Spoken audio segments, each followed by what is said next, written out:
Hello guys, हमारे YouTube channel पर आपका स्वागत है। अगर आपको वीडियोस पसंद आ रही हैं तो प्लीज़ लाइक करें, कमेंट करें और शेयर करें। अगर आपने चैनल को अभी तक सब्सक्राइब नहीं किया है तो प्लीज़ चैनल को सब्सक्राइब करें।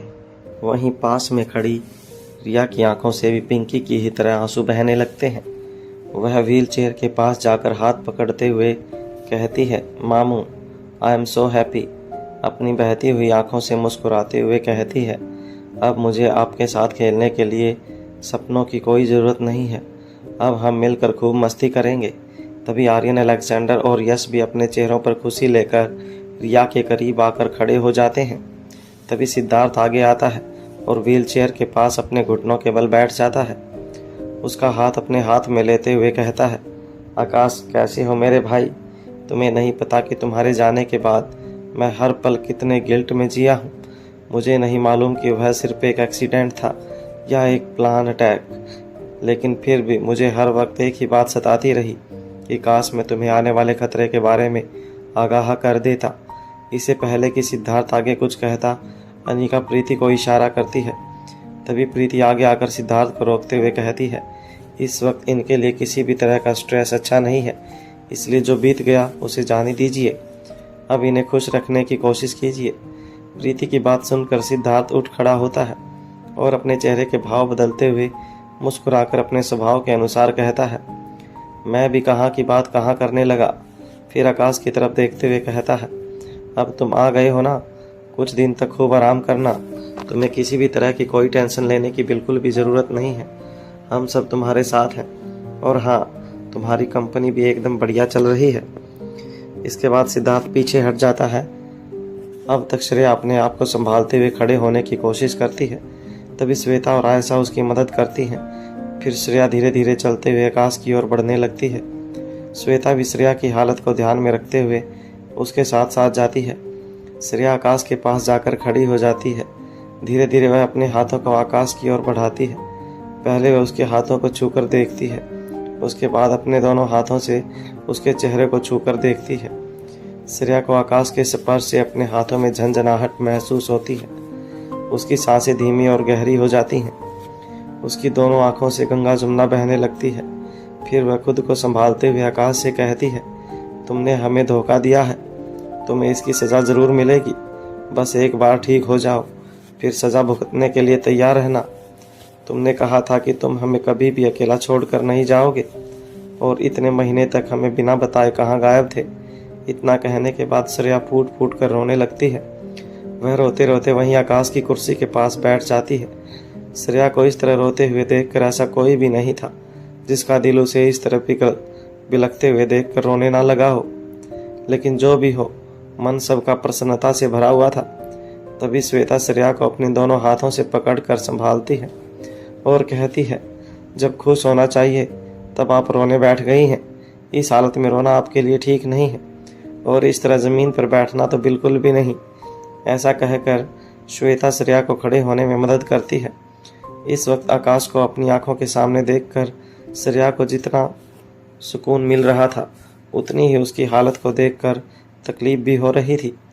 व्हील चेयर पर बैठा हुआ उसका शरीर बिल्कुल निर्जीव सा जान पड़ रहा था। आकाश को देखकर सबके चेहरे खिले हुए थे, लेकिन आकाश का चेहरा इस तरह मुरझाया हुआ था जैसे उसे अपने से मिलने की खुशी नहीं हो रही हो ना। दरअसल इस वक्त उसका शरीर इतना कमज़ोर था कि वह सुख या दुख कुछ भी प्रकट करने की स्थिति में नहीं था। इसके बाद मयूर आकाश के पास आता है और कहता है, आकाश तुम चिंता मत करो, मैं हूं ना तुम्हारे साथ। तुम देखना, कुछ ही दिनों में तुम पहले से भी ज़्यादा ठीक हो जाओगे। इतना कहने के बाद मयूर गुलेरिया रोंदे मुंह से आगे एक भी शब्द नहीं निकलता। सच यही था कि आकाश की हालत देखकर मयूर खुद भी अंदर से पूरी तरह टूट गया था, लेकिन वह आकाश का हौसला अफजाई कर रहा था। मयूर का आकाश के साथ बहुत ही करीबी रिश्ता था। वह उसका भाई, दोस्त और बॉस तीनों था। आकाश को खोने के बाद ऐसा कोई नहीं था जो मयूर की ज़िंदगी में उसकी जगह ले सके। पूरे गुलेरिया परिवार के मिल लेने के बाद कर्ण सबसे अंत में आकाश के पास आता है और उसके सामने खड़े होकर कुछ पल उसे लगातार देखता रहता है। उसके बाद अपना एक हाथ आकाश के कंधे पर रखता है और बिना कुछ कहे वापस मुड़ जाता है। पूरे गुलेरिया हाउस में सिर्फ एक ही सवाल चल रहा था कि यह चमत्कार हुआ कैसे। तभी सिद्धार्थ आगे आता है और अनिका से कहता है, तुमने सही कहा था, आज का दिन अब पूरा हुआ। फिर सभी की तरफ देखते हुए कहता है, आज मेरी बहन ने हम सभी को एक ही दिन में कई बार खुश होने के बड़े बड़े मौके दिए हैं। सिद्धार्थ की बात सुनकर अनिका झट से उसे रोकते हुए ऊंची आवाज़ में कहती है, ताकि सभी लोग सुनकर आकाश की जान कैसे बची यह मुझे खुद भी नहीं मालूम। मुझे जो मालूम है वह यह है कि आकाश की जान प्रीति की दिन रात की गई मेहनत की बदौलत बची है। इस प्रशंसा की हकदार मैं नहीं हूँ, बल्कि प्रीति है। अनिका की बात सुनकर प्रीति सामने आ जाती है। इस परिस्थिति के लिए वह पहले से ही तैयार थी। सभी की तरफ देखते हुए कहती है, आकाश भैया का इलाज किस तरह किया जाना है, उन्हें कौन सी दवाइयाँ देनी है, किस तरह ट्रीटमेंट किया जाना है, यह सभी जानकारियाँ मुझे अनिका ने दी। अपनी याददाश्त जाने से पहले दी थी। अब क्योंकि अनिका दी को अपनी पुरानी कोई भी बात याद नहीं, इसलिए उन्हें आकाश भैया के ट्रीटमेंट के बारे में भी कुछ याद नहीं। ऐसे क्रिटिकल केस को टैकल करना मेरे बस की बात नहीं है। हाँ, बस इतना ज़रूर है कि मैंने अपनी जिम्मेदारी में किसी तरह की कोताही नहीं बरती। लेकिन मैं यह ज़रूर कहना चाहूँगी कि अगर अनिका दी की याददाश्त नहीं गई होती तो आकाश भैया को ठीक होने में और भी कम वक्त लगता। फिर कुछ पल रुकने के बाद प्रीति आगे कहती है, इससे पहले कि आप सब मुझसे यह सवाल पूछें कि मैंने आपको इस बारे में पहले क्यों नहीं बताया, तो इसका जवाब मैं पहले ही दे दूं। मैं आकाश भैया के ठीक होने का और अनिका दी की याददाश्त के वापस आने का इंतजार कर रही थी। लेकिन अब जब आकाश भैया कई महीनों के बाद होश में आए हैं तो इस बारे में अनिका दी और आप सभी को बताना जरूरी हो गया। इस वक्त सभी के मन में सैकड़ों सवाल थे, लेकिन वह सभी अच्छी तरह जानते थे कि उनके जवाब उन्हें कभी नहीं मिलने वाले, क्योंकि अनिका की याददाश्त के साथ साथ इन सवालों के जवाब भी मिट चुके थे। वहीं लगातार पिछले 4 महीनों से बिस्तर पर रहने की वजह से आकाश का शरीर इतना कमज़ोर था कि वह कुछ भी सुनने या जवाब देने की परिस्थिति में नहीं था। जब तक व्हील चेयर पर बैठा आकाश सभी के सामने मौजूद रहा, उसने अपने मुंह से एक शब्द भी नहीं कहा। सभी अच्छी तरह समझ चुके थे कि आकाश से कुछ भी पूछना बेकार था। भला बेहोशी की हालत में उसे खुद के बारे में क्या ही पता हो सकता था। इस समय सभी के दिलों में अनिका के लिए ढेरों दुआएं निकल रही थी। सभी उसे उसके हुनर की भूरी भूरी प्रशंसा कर रहे थे। जिस आकाश को डॉक्टरों ने मरा हुआ घोषित कर दिया था, उस आकाश को अनिका ने अपनी चतुराई से एक नई जिंदगी दी थी। आकाश को वापस पाने की खुशी में सभी ने अपने मन के सभी प्रश्नों को एक ओर रख दिया था, क्योंकि वह पल सवालों से घिरने की जगह खुशी मनाने का था। उस खुशी के हर लम्हे को भरपूर जीने का था, जो उन्हें ढेर सारे आंसू बहा लेने के बाद तब मिली थी, जब उसने मिलने की कोई उम्मीद नहीं थी। इसके बावजूद अनिका को उन सभी के सवालों का सामना करना शेष था, जो यह जानते थे कि अनिका को अपनी पूरी जिंदगी अच्छी तरह याद है। इसमें से पहले नंबर पर था मयूर का, लेकिन मयूर ने मन ही मन तय कर लिया था कि वह अनिका से कुछ नहीं पूछेगा, क्योंकि उसका मानना था कि अनिका जो भी करती है सही ही करती है। अगर उसने यह सब किया है तो कोई ना कोई राज जरूर होगा, जो ठीक समय पर उसे पता चल ही जाएगा। जब तक अनिका नहीं बताना चाहती तब तक उससे पूछना गलत होगा। इसके अलावा जहाँ तक आकाश की ज़िंदगी बचाने की बात थी, तो मयूर का अनिका पर अटूट विश्वास था कि अनिका कुछ भी कर सकती है। प्रश्न प्रीति, भूमि और कौटिल्य के मन में भी कम नहीं थे, लेकिन उन्होंने भी मयूर की ही तरह कुछ न पूछने का निर्णय लिया और सही वक्त का इंतजार करना उचित समझा। अब बचे सिर्फ रोहित मारवा और कर्ण गुलेरिया, जिनके सवालों का अनिका को सामना करना था। लेकिन इसमें छुपा हुआ एक राज यह भी था कि अनिका खुद चाहती थी कि कर्ण उससे सवाल करे। अब देखना यह था कि इस बार अनिका के दिमाग में क्या चल रहा था और दोनों बाप बेटी में से कौन किस पर भारी पड़ने वाला था। धीरे धीरे पूरा माहौल नियंत्रण में आने लगता है। जो बेहिसाब खुशी के चलते उछल रहे थे, उन्होंने अपनी खुशी को संभाल लिया था। जिनकी आंखों से आंसुओं का सैलाब बह रहा था, उन्होंने मुस्कुराना शुरू कर दिया था। जो श्रेया कभी आकाश को देखकर रोती तो कभी रोते रोते उसे अपनी खुशी के चलते हंसी आने लगती और फिर हंसते हंसते रो पड़ती, वह भी अब काफ़ी हद तक सामान्य हो चुकी थी। उसकी खुशी ने चेहरे पर मुस्कुराहट की जगह ले ली थी। तभी कर्ण अनिका के पास आते हैं और उसकी आंखों में देखते हुए धीरे से कहते हैं, अपनी माँ की सभी आदतों में से थोड़ा थोड़ा तो तुम्हें भी विरासत में मिलेगा ही। कर्ण की बात सुनकर अनिका सवाल भरी निगाहों से देखने लगती है। कर्ण अपनी बात पूरी करते हुए कहते हैं, अब तक मुझे लगता था कि मुसीबतें मेरी बेटी को ढूंढते हुए घुमा करती हैं, लेकिन आज यकीन हुआ कि मेरी बेटी भी मुसीबतों को ढूंढ लेती है। अनिका ने करण की बात पर कोई भी सवाल नहीं किया, मानो वह अच्छी तरह समझ रही हो कि करण क्या कहना चाहते हैं। अनिका आत्मविश्वास भरी आंखों से एकटक होकर करण के चेहरे की तरफ बिना कुछ कहे देखती रहती है। तभी करण अपना एक हाथ आगे बढ़ाकर अनिका के सिर पर रख देते हैं और कहते हैं, बहुत देर हो गई है, अब हम सभी को चलना चाहिए। बदले में अनिका मुस्कुराकर सिर्फ अपनी गर्दन हाँ में हिला देती है। तभी अनिका प्रीति की तरफ देखती है और आंखों ही आंखों में कुछ कह देती है। बदले में प्रीति अपनी पलकें झपका कर इशारा करती है। इसके बाद प्रीति श्रेया के पास पहुंच जाती है और उसे अकेले में बात करने के लिए एक और बुला ले जाती है। तभी श्रेया अपने दोनों हाथ जोड़कर प्रीति से कहती है, मैं तुम्हारा धन्यवाद कैसे करूं, मुझे खुद समझ नहीं आ रहा। मैं चाह कर भी जो कर लूं, तुम्हारा यह एहसान पूरी जिंदगी नहीं चुका पाऊंगी। प्रीति श्रेया के जुड़े हुए हाथों को अपने हाथों में लेते हुए कहती है, इस शुक्रिया को पाने की हकदार मैं नहीं हूँ। मैंने सिर्फ उतना ही किया जितना मुझे कहा गया। आपको आपकी ज़िंदगी आपकी अपनी फ्रेंड ने लौटाई है।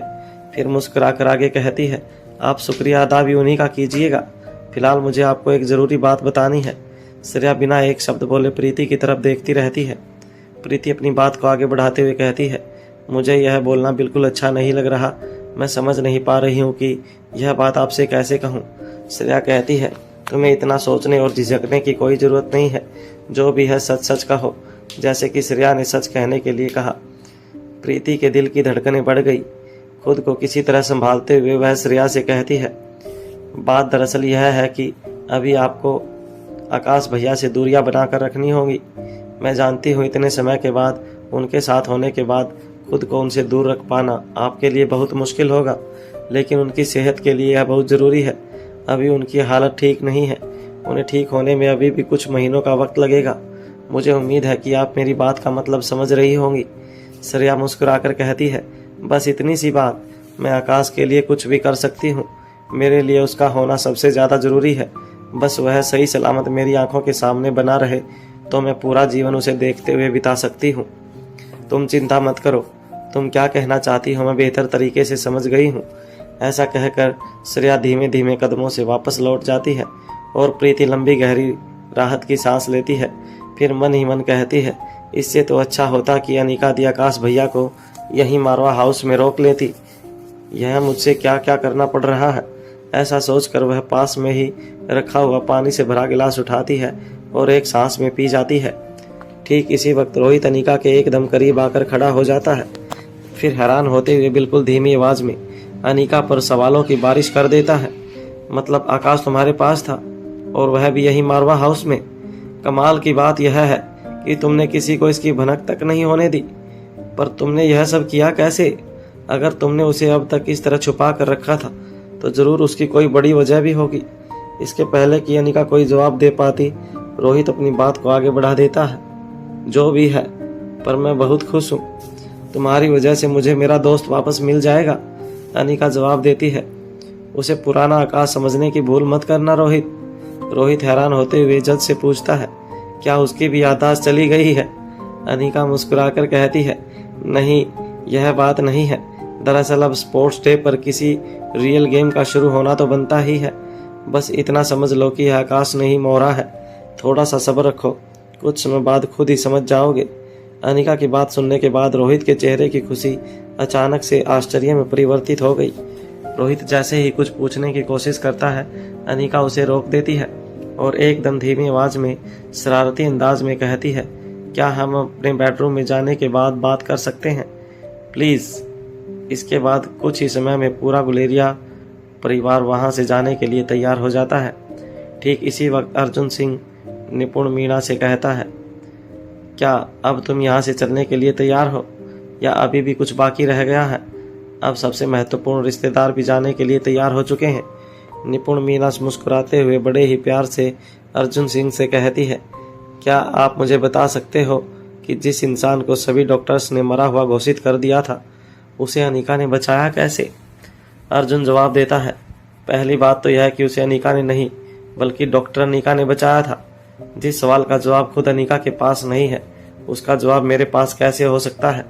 दूसरी बात यह है कि सारा दिन यहाँ रहने के बाद भी तुम इतनी सी बात नहीं समझ पाई कि जिसके हाथों से करिश्माई ताकत है उसी का नाम अनिका है।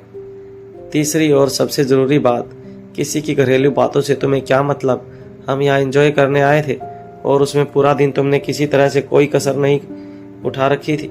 इतना कहने के बाद इस बार अर्जुन सिंह निपुण मीना की कलाई पकड़ लेता है और उसे लगभग खींच कर ले जाते हुए कहता है, अब चलो यहाँ से वापस चलते हैं। अर्जुन बिना किसी से बाय कहे चुपचाप वहाँ से निकल जाता है, क्योंकि वह नहीं चाहता था कि निपुण को फिर से यहाँ रुकने के लिए कोई बहाना बनाने का मौका मिल जाए। इसके बाद कौटिल्य और भूमि भी अपने अपने रूम की तरफ चले जाते हैं। ठीक इसी वक्त श्रेया पीछे की तरफ से अनिका के पास पहुंच जाती है। अपने पेट के आकार के चलते अपने दाएं ओर से उसके गले लग जाती है। अनिका श्रेया के हाथों पर अपने हाथ रखती है और मुस्कुरा देती है। श्रेया उसे यूं ही पकड़े हुए मुस्कुराकर कहती है, तुमने जो शौक आज मुझे दिया है मैं जिंदगी भर उसके लिए तुम्हारी एहसानमंद रहूंगी। काश कि हर किसी की जिंदगी में तुम्हारी तरह शौक देने वाली दोस्त हो।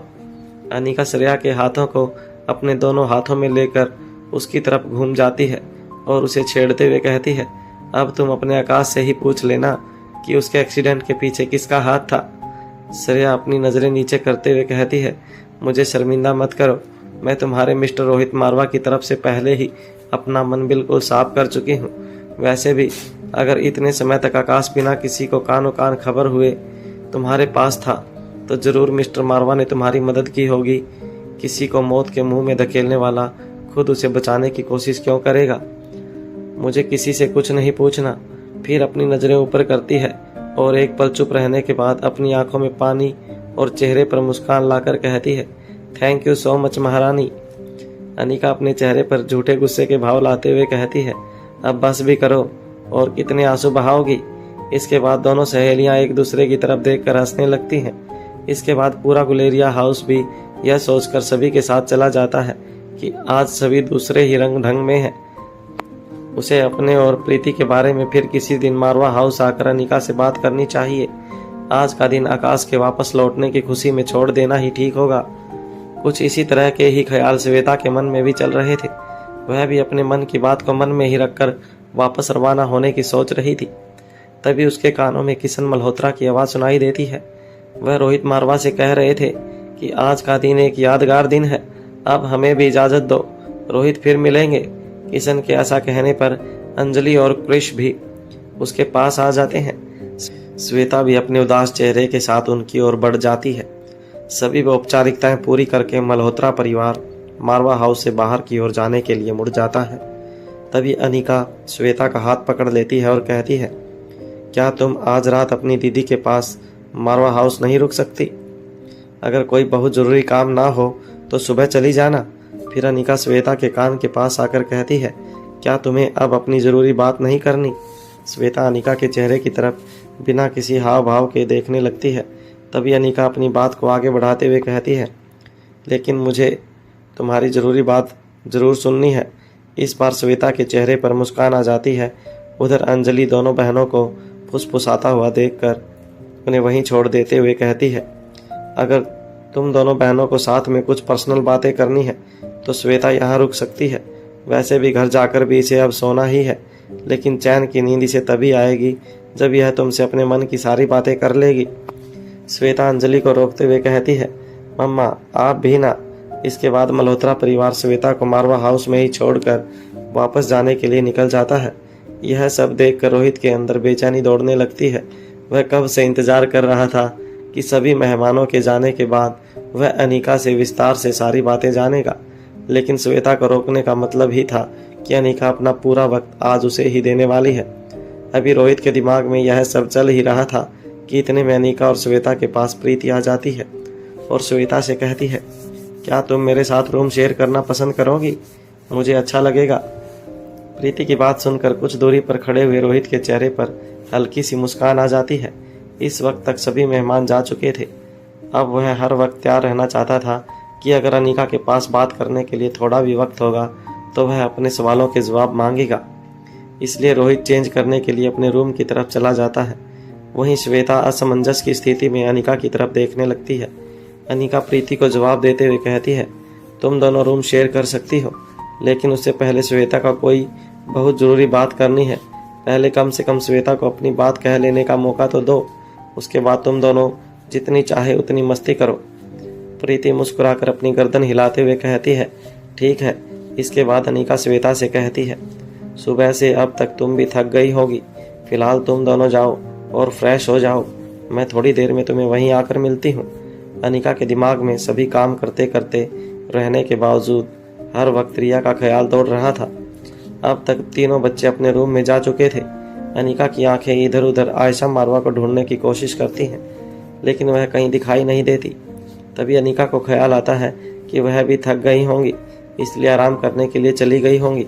अनिका तेज कदमों से बच्चों के रूम की तरफ बढ़ जाती है। दरवाज़ा हल्का खुला होने की वजह से अंदर से आवाज़ें आ रही थी। वह दरवाजे पर पहुंचकर वहीं रुक जाती है और अंदर से आती हुई आवाज़ों को सुनने की कोशिश करती है। रिया इस वक्त बिस्तर पर बैठी हुई थी और दोनों भाई अलग अलग कोने पकड़कर खड़े थे। आर्यन कहता है, अब चुप भी हो जाओ, रिया इस तरह रोती रहोगी तो तुम्हारी तबीयत खराब हो जाएगी। तभी रिया पलटकर जवाब देती है, मुझे तुम्हारी सिंपैथी नहीं चाहिए, मुझे अकेला छोड़ दो। फिर अलेक्जेंडर की आवाज़ सुनाई आती है। वह कहता है, देखो दादी माँ, इसने अपना क्या हाल कर लिया है, इसे हमारी परवाह और सहानुभूति में भी कोई फर्क नजर नहीं आ रहा। इस वक्त आयशा मारवा बच्चों के ही साथ थी, भला इस हालत में वह अपनी प्यारी रिया को छोड़कर कैसे जा सकती थी। ऐसा कहते हुए रिया के पास बैठ जाता है और अपने हाथों से उसके गालों से आंसू पोंछते हुए अलेक्जेंडर कहता है, तुम्हें जो सही लगता है तुम वही करो, लेकिन उससे पहले मेरी एक बात का जवाब दो। क्या रोना किसी समस्या का हल है? यह भी छोड़ो, तुम मुझे यह बताओ कि क्या तुम्हें पता है कि इस वक्त तुम्हारी समस्या क्या है? दरअसल रिया ने बड़ी ही समझदारी से सारा दिन हारने के एहसास को अपने अंदर दबा कर रखा, लेकिन जैसे ही सारे मेहमान लौट गए उसे अपनी तकलीफ को बाहर निकालने का मौका मिल गया। वह अपनी हार को बर्दाश्त नहीं कर पा रही थी। वह खुद के ही अंदर बहुत बेइज्जती महसूस कर रही थी। 500 दरअसल रिया ने बड़ी ही समझदारी से सारा दिन हारने के एहसास को अपने अंदर दबा कर रखा था, लेकिन जैसे ही सारे मेहमान लौट गए उसे अपनी तकलीफ को बाहर निकालने का मौका मिल गया था। वह अपनी हार को बर्दाश्त नहीं कर पा रही थी। वह खुद के ही अंदर बहुत बेइज्जती महसूस कर रही थी। तभी आयशा मारवा की आवाज़ सुनाई देती है।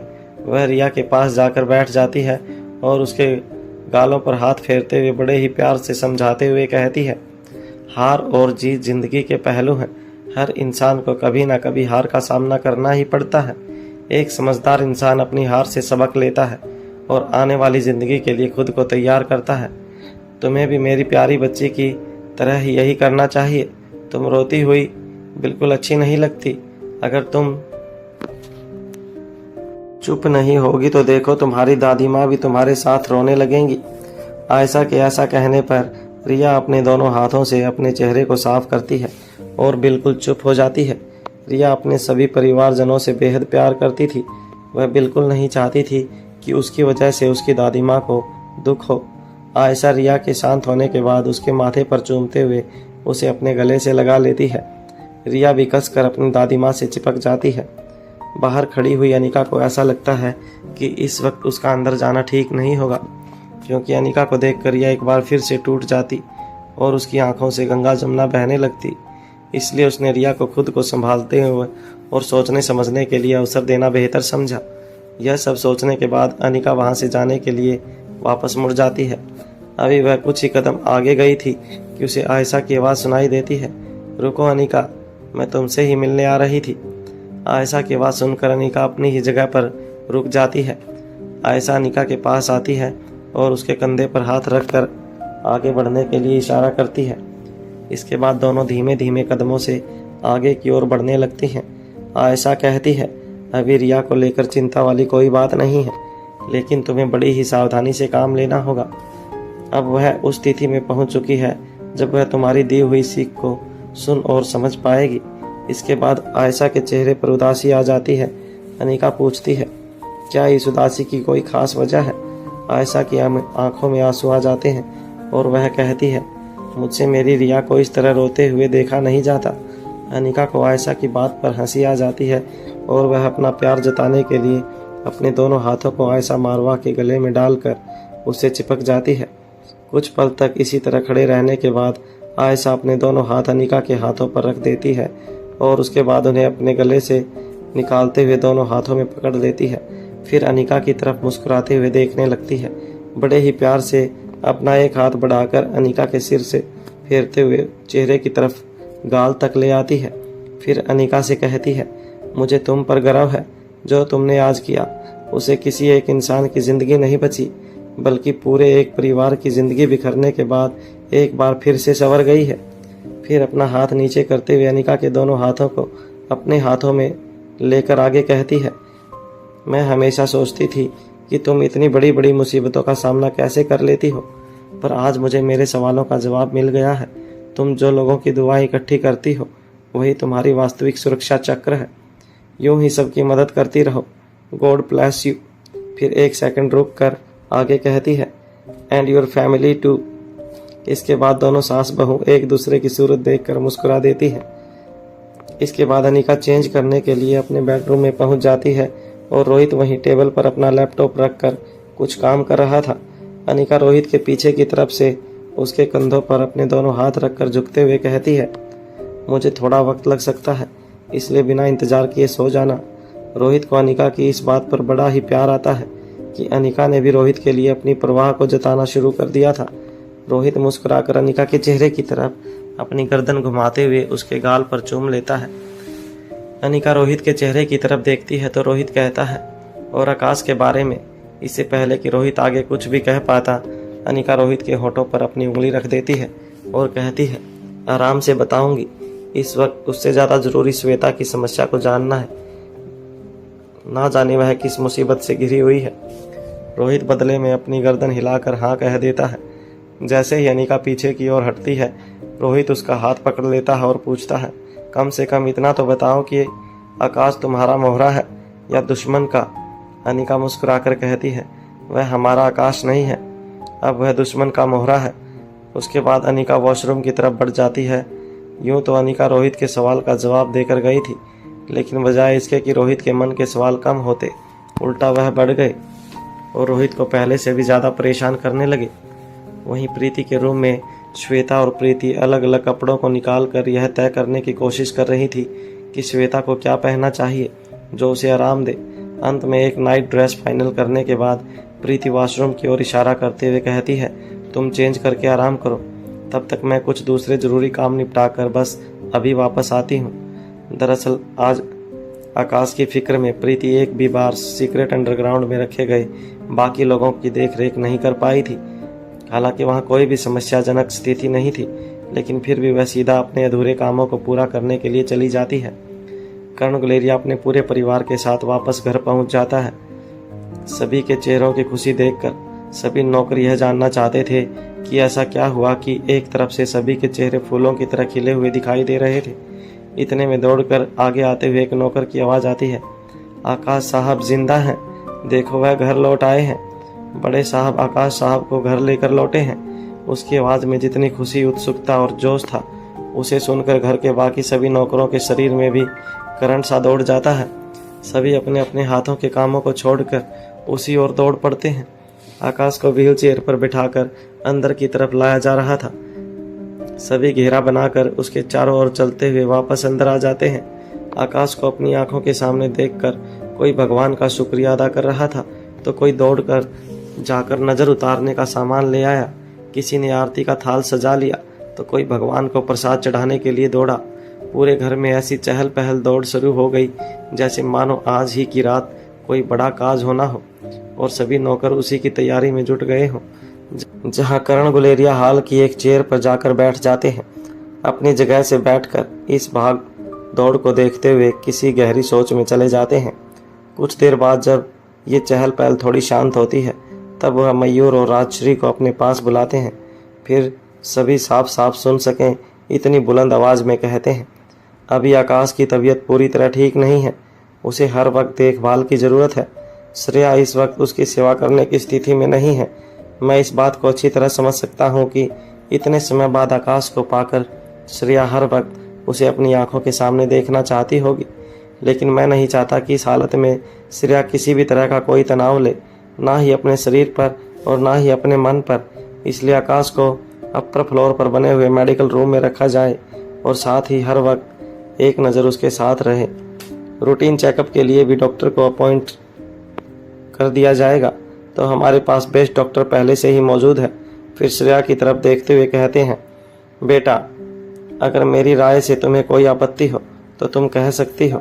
इस वक्त जैसे तुम्हारे लिए अपनी आने वाली संतान की देखभाल और सुरक्षा की जिम्मेदारी सर्वोपरि है, उसी तरह मेरे ऊपर मेरे आकाश और उसकी संतान दोनों की देखभाल और सुरक्षा के साथ दुगनी जिम्मेदारी है। अपनी तरफ से मैंने यह फैसला बहुत सोच समझ कर लिया है। इससे पहले कि कर्ण गुलेरिया आगे कुछ कहते, श्रेया उनकी बात को बीच में ही रोकते हुए कहती है, पापा जी मुझे आपके किसी भी निर्णय से कोई आपत्ति नहीं है, आज भी नहीं और आगे भी कभी नहीं होगी। आपको मुझसे पूछने की कोई ज़रूरत नहीं है। आप जो भी कहेंगे मैं बिना किसी सवाल के वैसा ही करूँगी। सभी जिम्मेदारियों को अपने कंधों पर उठाने के बाद भी जब आकाश ने कभी भी आपके निर्णय पर कोई सवाल नहीं उठाया, तो मेरे मन में आपके फैसले पर किसी भी तरह का शक करने की गुंजाइश कैसे हो सकती है। फिर वह मयूर की तरफ देखते हुए कहती है, पापा जी ने जो भी कहा है आप वैसा ही कीजिए। तभी सिद्धार्थ आगे हुए कहता है, चाचा जी और श्रेया आप दोनों आकाश की बिल्कुल चिंता मत कीजिए। जब तक वह पूरी तरह ठीक नहीं हो जाता तब तक मैं हर वक्त आकाश के कमरे में ही रहूँगा। सिद्धार्थ की बात सुनकर नंदिनी को बहुत अच्छा लगता है कि कभी तो कोई धन की बात की। पिछले कुछ दिनों से वह सिद्धार्थ में काफ़ी बदलाव देख रही थी। एक बार फिर से वह सिद्धार्थ को अपनी आंखों के सामने देख रही थी, जिसे अपने भाई बहनों और सगे संबंधियों की परवाह थी।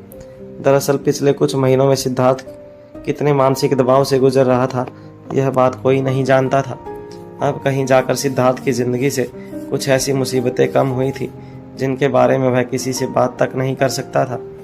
अब वही आकाश के लौटने से सिद्धार्थ को काफ़ी राहत का एहसास हो रहा था। श्रेया और सिद्धार्थ की बात सुनकर कर्ण गहरी सांस लेते हैं। इसके बाद कर्ण का ध्यान अनिका की तरफ चला जाता है और वह मन ही मन सोचते हैं, आखिर इस लड़की के दिमाग में चल क्या रहा है। मारवा हाउस अनिका प्रीति के कमरे में पहुंच जाती है। सारा दिन थकने के बाद भी श्वेता एक जगह पर बैठकर आराम करने की बजाय इधर से उधर टहलने में लगी हुई थी। अनिका श्वेता को इस तरह घूमते हुए देखकर कहती है, अब अपने मन के साथ साथ टांगों को भी थोड़ा आराम दो। अनिका की आवाज़ सुनकर जैसे ही श्वेता की आंखें उसकी ओर जाती हैं, उसके चेहरे पर मुस्कुराहट आ जाती है। इसके बाद दोनों कमरे में रखे हुए बीन बगज पर बैठ जाती हैं। अनिका कहती है, अब बताओ वह कौन सी बात है जिसने मेरी बहन को इतना परेशान किया हुआ है। श्वेता जिस बात को बताने के लिए तब से तड़प रही थी, अब जब वह बात कहने का मौका आया तो जैसे उसके शब्द ही जम गए हों।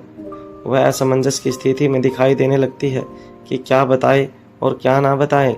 अनिका उसके चेहरे पर इस तरह के भाव देखकर हैरान रह जाती है, जैसे कि सोच रही हो कि अपनी बात को कहाँ से शुरू करें।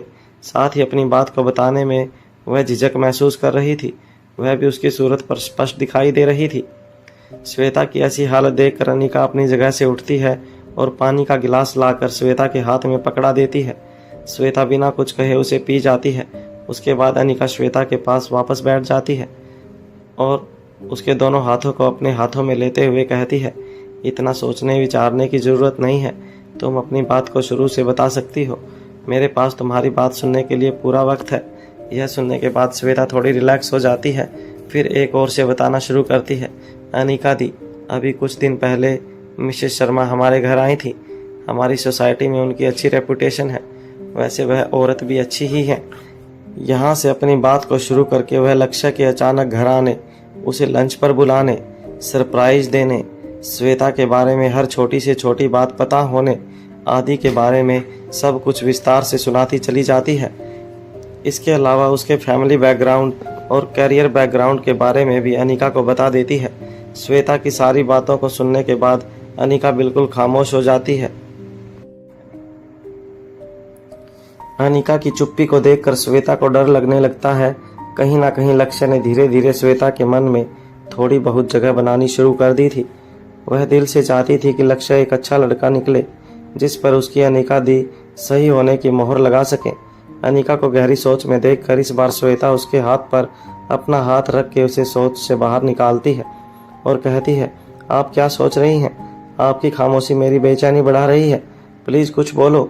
अनिका कहती है, आनंद सागर पॉलिटिशियन का भाई लक्ष्य काफ़ी इंटरेस्टिंग है।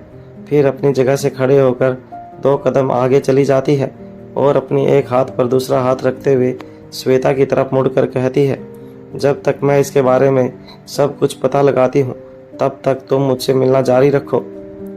देखो, क्या पता उससे मिलते रहने से उसके बारे में कुछ और जानकारी मिल जाए। किसी भी इंसान का असली रूप कभी ना कभी सामने आ ही जाता है। अनिका की बात सुनकर श्वेता झट से जवाब देती है, नहीं, मैं बिल्कुल भी उसके पास नहीं जाऊंगी। जब तक आप कोई फाइनल डिसीजन नहीं दे देती तब तक मैं उससे मिलने नहीं जाऊंगी।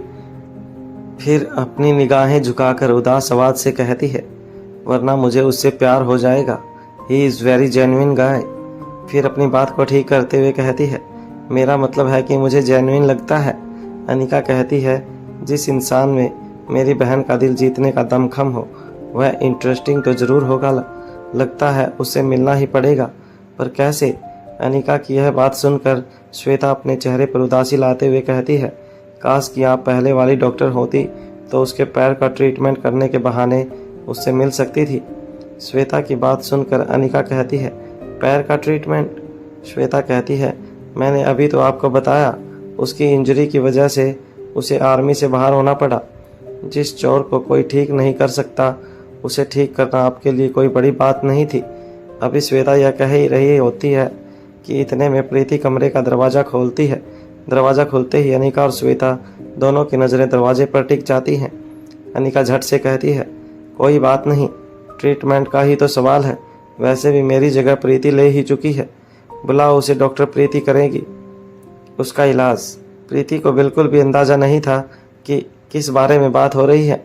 अनिका की बात सुनकर उसने भी हाँ में हाँ मिलाते हुए कहा, हाँ हाँ क्यों नहीं, अगर अनिका दी कहेंगी तो मैं किसी का भी इलाज कर सकती हूँ। फिर श्वेता की तरफ देखते हुए कहती है, पर यह तो बताओ कि बीमारी क्या है। श्वेता कहती है, पैर की हड्डी की 3 साल पुरानी चोट। श्वेता की बात सुनकर प्रीति की आंखें बड़ी हो जाती हैं और वह अनिका की ओर देखते हुए कहती है, अनिका दी। अनिका प्रीति को बीच में ही रोकते हुए श्वेता की तरफ देखते हुए कहती है, हाँ तो तय रहा, डॉक्टर प्रीति देखेंगी तुम्हारे पेशेंट को। अब प्रीति कुछ कह पाती, इतनी हिम्मत तो उसमें थी नहीं, लेकिन वह यह समझ चुकी थी कि फिर एक नई आंख में चोली शुरू होने वाली है। इसके बाद अनिका अपनी जगह से आगे बढ़ते हुए श्वेता की तरफ देखती है और कहती है, उसके प्यार में पड़ने की ज़रूरत नहीं है। यहाँ 99.9% से चांसेस है कि तुम्हारा शक सही हो। इस मामले में कोई ना कोई कॉन्स्पिरेशन षड्यंत्र तो ज़रूर है। तुमने अच्छा किया कि कोई भी फैसला लेने से पहले मुझे इस बारे में बताया। बहुत जल्द सच का पता चल जाएगा, तब तक तुम थोड़ा सावधान रहना। इतना कहकर अनिका दोनों लड़कियों को साथ में छोड़कर वहाँ से चली जाती है। थोड़ी देर में अनिका वहाँ से अपने बेडरूम में पहुँच जाती है। काफ़ी देर हो चुकी थी। उसे पता था कि रोहित सो चुका होगा। वैसे भी आज का दिन बहुत ही थका देने वाला था। अनिका धीरे से अपने कमरे का दरवाज़ा खोलती है और बिना इधर उधर देखे नीचे की ओर देखते हुए अपनी ही सोच में मगन धीमे कदमों से आगे बढ़ने लगती है। तभी उसके कानों में आवाज़ सुनाई देती है। अनिका कब से ज़मीन से बातें करने लगी। अब अब यह हुनर भी सीख लिया है। यह आवाज़ अनिका के मिस्टर मारवा की थी। अनिका सामने की तरफ देखते हुए कहती है, तुम अभी तक सोए नहीं। रोहित इस वक्त अपने बेड पर लेटा हुआ था। वह तकिए को उठाकर उसे अपनी बाहों में भरते हुए पेट के बल उल्टा लेटते हुए कहता है, क्या करूं, अनिका के बिना नींद ही नहीं आती। अब तुम आ गई हो तो मुझे चैन की नींद आ जाएगी। रोहित की बात सुनकर अनिका के चेहरे पर मुस्कुराहट आ जाती है और वह अपने बिस्तर के ठीक सामने रखे हुए सोफे पर जाकर बैठ जाती है। अपनी कोहनी को बैक रेस्ट पर रखते हुए हथेली को गर्दन के पास रखती है और मुस्कुराकर कहती है, क्या तुम जानते हो कि आनंद सागर पॉलिटिशियन कौन है? श्वेता के लिए उसके भाई का रिश्ता आया है। रोहित अनिका की बात सुनकर दंग रह जाता है और कहता है, क्या सच में? रोहित अपनी जगह से खड़ा होता है और अनिका के पास आकर बैठ जाता है। अनिका की तरफ चेहरा करते हुए वह भी अपना एक हाथ बैक रेस्ट पर रख देता है और कहता है, तुम आनंद सागर सान्याल की बात कर रही हो? फिर एक पल रुक कर आगे कहता है, ऐसा करने के पीछे उसका क्या मकसद हो सकता है? अनिका रोहित की तरफ देखते हुए बैक रेस्ट पर रखे अपने हाथ पर ही अपना सिर रख लेती है, फिर मुस्कुराकर रोहित की तरफ देखते हुए अपनी आंखें बंद कर लेती है। अपनी बंद आंखों से ही बोलती है। उसके मकसद का अभी कुछ पता नहीं, लेकिन अब उसके भाई लक्ष्य के मकसद को जानने के लिए उसे मिलना जरूरी हो गया है। रोहित अनिका की आंखें खोलने और आगे बोलने का इंतजार करता है, लेकिन अनिका सो जाती है। अनिका की इस आदत पर रोहित को हमेशा ही बहुत प्यार आता था। रोहित भी बिल्कुल उसी की ही तरह अपने हाथ पर अपना सिर रखकर उसके चेहरे की तरफ देखने लगता है। इससे पहले कि रोहित हमेशा की तरह अनिका को अपनी बाहों में उठाकर बिस्तर तक ले जाए, अनिका के प्यारे से चेहरे को देखते हुए रोहित की भी वहीं बैठे बैठे आंख लग जाती है। आखिर आज का दिन बेहद रोमांचक और मेहनत भरा था। आने वाली नई सुबह के लिए अपने दिमाग और शरीर को आराम देना बेहद ज़रूरी था, क्योंकि अगली सुबह ज़िंदगी की बाकी समस्याओं से एकदम अलग तरह की समस्या को लेकर खड़ी थी। अपनी बराबर वालों के साथ कैसे निपटा जाए यह समझना आसान है, लेकिन बच्चों के साथ उनके स्तर पर उतर पाना, उन्हें समझना और खुद को उन्हें समझा पाना एक बड़ा ही मुश्किल काम है। जब बच्चा रिया जैसा स्मार्ट हो, होश संभालने के साथ ही जो दौलत और शोहरत में पला बड़ा हो, तब उसे रास्ते से भटकने के बाद पटरी पर लाना एक टेढ़ी खीर साबित होने वाला था। अगली सुबह जब अनिका की आंख खुलती है तो वह खुद को अपने बिस्तर पर पाती है। जागने के कुछ ही देर बाद उसे याद आता है कि श्वेता को अपनी फार्मेसी के लिए किसी ज़रूरी काम से जल्दी ही निकलना है। वह झट से तैयार होकर नीचे डाइनिंग हॉल में पहुंच जाती है। प्रीति और श्वेता ब्रेकफास्ट कर चुकी थी। अनिका के वहां पहुंचते ही वह दोनों अपनी जगह से उठ खड़ी होती हैं और अनिका के पास आ जाती हैं। श्वेता बड़ी ही आशा भरी नज़रों से अनिका की तरफ देखती है। अनिका अपना एक हाथ श्वेता के गाल पर रखते हुए कहती है, परेशान होने की ज़रूरत नहीं है, मैं हूँ ना, तुम्हें वही मिलेगा जो तुम्हारे लिए सबसे सही होगा। फिर मुस्कुराकर आगे कहती है, मैं अपनी बहन को यूं ही किसी ऐरे गैरे को ले जाने नहीं दूंगी। श्वेता अनिका के गले लग जाती है। अनिका अपने दोनों हाथों से उसके कंधों को थपथपाकर उसका मनोबल बढ़ाती है। जैसे ही श्वेता सभी को बाय कहने के बाद मारवा हाउस से चली जाती है, आर्यन और अलेक्जेंडर अनिका के पास आकर खड़े हो जाते हैं। अनिका दोनों के चेहरों की तरफ देखती है तो ऐसा लग रहा था जैसे कि उनकी ज़िंदगी में कोई भारी तूफान आया है। दोनों की आंखें रात भर जागने की वजह से सूजी हुई थी। थकावट की वजह से उनके मुंह से शब्द भी नहीं निकल रहे थे। अनिका अपने दोनों हाथों से उन दोनों को एक एक हाथ पकड़ती है और उन्हें ले जाकर ड्राइंग हॉल में बने हुए सोफे पर जाकर बैठ जाती है और कहती है, बताओ क्या कहना चाहते हो। पहले दोनों भाई एक दूसरे की शक्ल देखते हैं। उनकी शक्लों को देखकर कोई भी आसानी से बता सकता है कि तुम पूरी रात सोए नहीं हो। अलेक्जेंडर कहता है, मॉम, हमें उसकी चिंता हो रही है, वह किसी भी तरह से समझने के लिए तैयार नहीं है। तभी आर्यन कहता है, हमें उसे समझाने की, चुप करवाने की, हंसाने की, मनाने की सभी कोशिश कर ली, लेकिन घूम फिर कर वह एक ही बात पर आ जाती है। ठीक इसी वक्त रोहित अपनी नियमित एक्सरसाइज करके लौट आता है। रोहित उन तीनों को बात करते हुए सौंफ साफ सुन रहा था, लेकिन उनमें से किसी की भी निगाह रोहित पर नहीं जाती। अलेक्जेंडर बात को पूरा करता है, मैं मेरी ही गेम में कैसे हार सकती हूँ, इट्स सो इंसल्टिंग, मैंने एक भी गेम नहीं जीती। अनिका कहती है, चलो तुम दोनों मेरे साथ चलो। तभी आर्यन कहता है, मॉम, अगर डैडी को यह पता चल गया कि रिया की रो रो कर हालत खराब है, इतनी बदतर हालत को देखकर उन्हें बिल्कुल अच्छा नहीं लगेगा। जब हमें इतना बुरा लग रहा है कि हमसे रिया की ऐसी हालत देखी ही नहीं जा रही, तो उन्हें कैसा लगेगा। जैसे ही रोहित के कान में रिया की खराब हालत की बात जाती है, उसके खून का दौरा बढ़ जाता है। उसे रिया से मिलने की तीव्र इच्छा होती है। वह दौड़ते हुए तुरंत रिया के पास पहुंच जाना चाहता था। जैसे ही वह अपना एक कदम आगे की ओर बढ़ाता है, उसे अनिका की कही हुई बात याद आती है, मिस्टर मारवा, हमारी सारी प्लानिंग पर पानी फेरने की कोई ज़रूरत नहीं। रिया को दर्द में देखकर खुद को रोक पाना रोहित के लिए बेहद मुश्किल था, लेकिन अपनी मुट्ठी को कसते हुए वह खुद को किसी तरह रोक लेता है और दूसरी तरफ घूम जाता है। अनिका आर्यन के सिर पर हाथ रखते हुए प्यार से कहती है, तुम्हें घबराने की कोई ज़रूरत नहीं, जल्दी ही सब ठीक हो जाएगा। फिर अपने दोनों बेटों की तरफ देखते हुए कहती है, लोहे को कूटना और सोने को तपना पड़ता है, जब कहीं जाकर उन्हें एक महत्वपूर्ण आकार मिलता है। बहुत उपयोगी और मूल्यवान होने के कारण ही उनकी यह नियति है। जैसे ही अनिका अपने दोनों बेटों के साथ रिया के पास पहुंचती है, रिया अपनी गोद में रखे हुए तकिए को एक तरफ फेंक देती है और बेड से नीचे उतरते हुए दौड़कर अनिका की कमर से चिपक जाती है। अनिका उसे अपनी दोनों बाहों में भर लेती है। रिया का रोना तेज हो जाता है। उसके रोने की आवाज़ पूरा कमरा गूंजने लगता है। भूमि का कमरा उधर भूमि के कमरे में भूमि आज हेडक्वार्टर जाने के लिए तैयार हो रही थी। तभी कौटिल्य उसके दरवाजे पर खटखटाता है। इतनी सुबह सुबह कौटिल्य को वहां देखकर भूमि पूछती है, सब कुछ ठीक है ना? कौटिल्य भूमि से पूछता है, क्या तुम ऑफिस जा रही हो? भूमि कहती है, हाँ। कौटिल्य कहता है, क्या मैं तुम्हें वहाँ तक छोड़ दूँ? भूमि कौटिल्य की तरफ देखने लगती है और एक पल रुककर अपना हाथ अपनी कमर पर रखते हुए आगे कहती है, क्या तुम मेरे ड्राइवर हो? कौटिल्य मुस्कुराकर जवाब देता है, मुझे इस नौकरी से कोई ऐतराज़ नहीं। अगर आप मुझे नियुक्त कर ले तो भूमि कुछ देर तक कौटिल्य की चेहरे की ओर देखती रहती है और फिर कहती है, मैं देख रही हूँ आजकल तुम बोलने में काफ़ी तेज हो गए हो। फिर दोबारा से अपने काम में व्यस्त होते हुए कहती है, लगता है तुम पर प्रीति का असर आ गया है। फिर आगे पूछती है, क्या केवल यही काम था? कौटिल्य कहता है, नहीं, दरअसल मैं सोच रहा था कि अगर थोड़ी बहुत हैकिंग तुम सीखना चाहो तो मैं सिखा सकता हूँ। भूमि फिर कहती है, क्या तुम्हें मुझसे यही काम है? कौटिल्य कहता है, एक्चुअली नहीं, बात यह है कि कुछ ही दिनों बाद हमारे एक हैकर ग्रुप की मीटिंग होने वाली है। मैं सोच रहा था कि सीक्रेट तुम और प्रीति भी उसे ज्वाइन करो।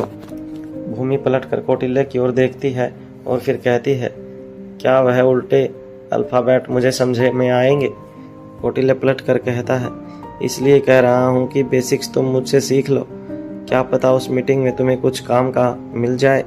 बात सिर्फ इतनी थी, एक हफ्ते तक लगातार चलने वाली इस मीटिंग में कौटिल्य भूमि को हर वक्त मिस करते नहीं रहना चाहता था। इसलिए उसने सोचा कि अगर भूमि भी इस मीटिंग में शामिल हो जाएगी तो उसके लिए भूमि को हर वक्त याद करते रहने की जगह पर अपना काम ठीक तरीके से करना आसान हो जाएगा। भूमि पूछती है, क्या तुमने इस बारे में प्रीति से पूछा? कौटिल्य जवाब देता है, अभी नहीं, लेकिन वह मना नहीं करेगी।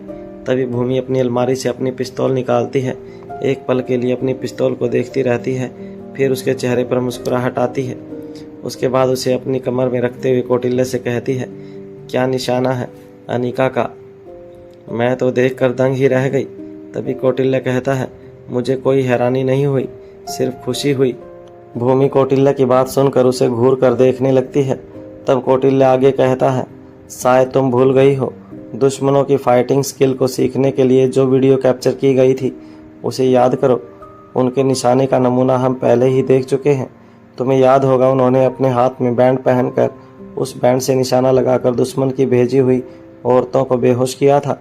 उनका एक भी निशाना चूका नहीं था और उसकी स्पीड भी बहुत ज़्यादा थी। कौटिल्य की बात सुनकर भूमि का दिमाग घूम जाता है। फिर कुछ पल के बाद वह कहती है, अच्छा चलो ठीक है, मुझे हेडक्वार्टर तक छोड़ दो। यह सुनकर कौटिल्य के चेहरे पर खुशी की लहर दौड़ आती है। वह सुबह सुबह यहाँ आया ही इसलिए था क्योंकि वह अच्छी तरह जानता था कि शाम को भूमि के घर वापस लौटने से पहले वह उसका चेहरा नहीं देख पाएगा। ठीक इसी तरह भूमि भी कौटिल्य के साथ वक्त बिताने का मौका छोड़ना नहीं चाहती थी। रिया का कमरा। रोहित यह सोचकर उन तीनों के पीछे पीछे रिया के कमरे तक पहुंच जाता है कि चाहे मैं रिया से ना भी मिलूं, लेकिन मुझे इस वक्त उसके आसपास ही होना चाहिए। वह बाहर खड़े होकर सब कुछ सुनने लगता है। रिया के रोने की हर एक आवाज़ रोहित के सीने को भेद कर रही थी। इस वक्त अगर कोई रोहित का चेहरा देख लेता तो वह अपनी आंखों पर यकीन नहीं कर पाता। उसका चेहरा बिल्कुल उतरा हुआ और मासा था, मानो वह किसी भी पल रो पड़ेगा। पिता और बेटी का रिश्ता ही ऐसा होता है कि बेटों के लिए लोहे की तरह कठोर हृदय वाला, पिता भी अपनी बेटी के लिए मोम की तरह पिघल जाता है। अनिका ने रिया को चुप कराने के लिए अपना एक हाथ रिया के कंधों के पीछे रखा था और दूसरा हाथ रिया के सिर पर फेर रही थी। कुछ पलों के बाद वह रिया को लेकर उसके बेड की तरफ बढ़ जाती है। रिया को वहां बिठाकर आर्यन को आंखों से इशारा करती है। वह झट से एक गिलास में पानी भरकर अनिका को पकड़ा देता है। अनिका रिया को पानी पिलाती है। रिया का रोना तो बंद हो जाता है, लेकिन उसका सुबकना अभी भी बंद नहीं हुआ था। अनिका उसे लंबी गहरी सांस लेने के लिए कहती है। जब थोड़ी देर बाद रिया और शांत हो जाती है तब अनिका उससे कहती है, रिया तुम अपने मॉम और डैड के लिए अनमोल हो और हमेशा रहोगी। तुम्हारे लिए हमारे प्यार की इस बात से कोई अंतर नहीं पड़ता कि किसी गेम में तुम जीत जाती हो या हार हासिल करती हो। रिया अपनी सबकती हुई आवाज़ में जवाब देती है, लेकिन बाकी लोगों को इससे फ़र्क पड़ता है। सभी को जीतने वाले लोग ही अच्छे लगते हैं, हारने वालों को कोई पसंद नहीं करता। सभी जीतने वालों के साथ ही खड़े रहते हैं, हारने वालों से सभी अपना हाथ छुड़ा लेते हैं। अनिका कहती है, आने वाले समय में तुम अपार संपत्ति की मालकिन होगी, उसके रहते तुम्हें किसी की कोई ज़रूरत नहीं। रिया कहती है, लेकिन फिर भी हमें हमारे आसपास लोगों की ज़रूरत होती है जो हमें पसंद करें, प्यार करें, because we are social animal. Anika कहती है, इन सब बातों पर एक गेम में हार जाने से क्या फ़र्क पड़ता है। अपने दोनों भाइयों को देखो, वह भी तो गेम में हारे हैं लेकिन फिर भी खुश हैं। उन्हें कोई इंसल्ट फील नहीं हो रही है। वह जानते हैं कि सभी उन्हें पहले जितना प्यार करते थे उतना ही अब भी करते हैं। रिया कहती है, आर्यन ने सभी बच्चों में सबसे अच्छी चेस खेली, अलेक्जेंडर भी रेस में अव्वल लाया है।